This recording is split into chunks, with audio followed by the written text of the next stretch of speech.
video viral itu yang mengatakan saya mencekik itu tidak ada sama sekali, Bapak.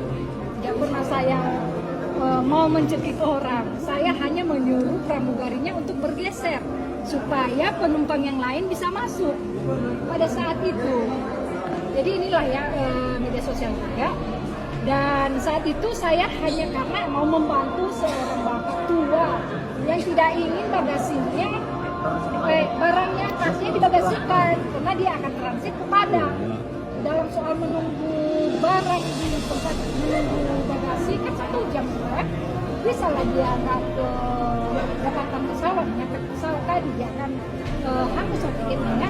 Makanya saya sangat membantu, saya minta tolong sama pramugari, tapi pramugarinya bertahan sekali dengan mengatakan itu sudah dilabel dan tidak bisa diletakkan di kasih.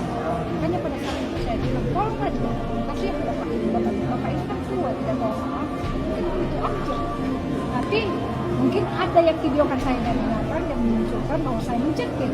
Padahal demi Tuhan saya tidak pernah ada perasaan mau mencelakakan orang. Mungkin demikian saja. Ibu mendorong. Hah? Terlihat terkesan Saya mendorong. tidak minggir. Biar penumpang yang lain bisa masuk kan, jangan terlambat. Itu aja. Ibu sedikit ibu. Itu milik ibu atau milik siapa? Hins. Dari mana itu? Dari Bandara Dinaka menuju Kuala Namu. Ibu, Itu kan kopernya disebutkan koper ibu ya, Bu, ya sudah diberi. Koper saya sudah masuk ke bagasi mereka. Bagasi bawah, Bu, ya? Di atas ada lagi koper ibu yang akan naik ke atas, Bu. Ibu, kopernya ada lagi yang mau naik ke atas, Bu.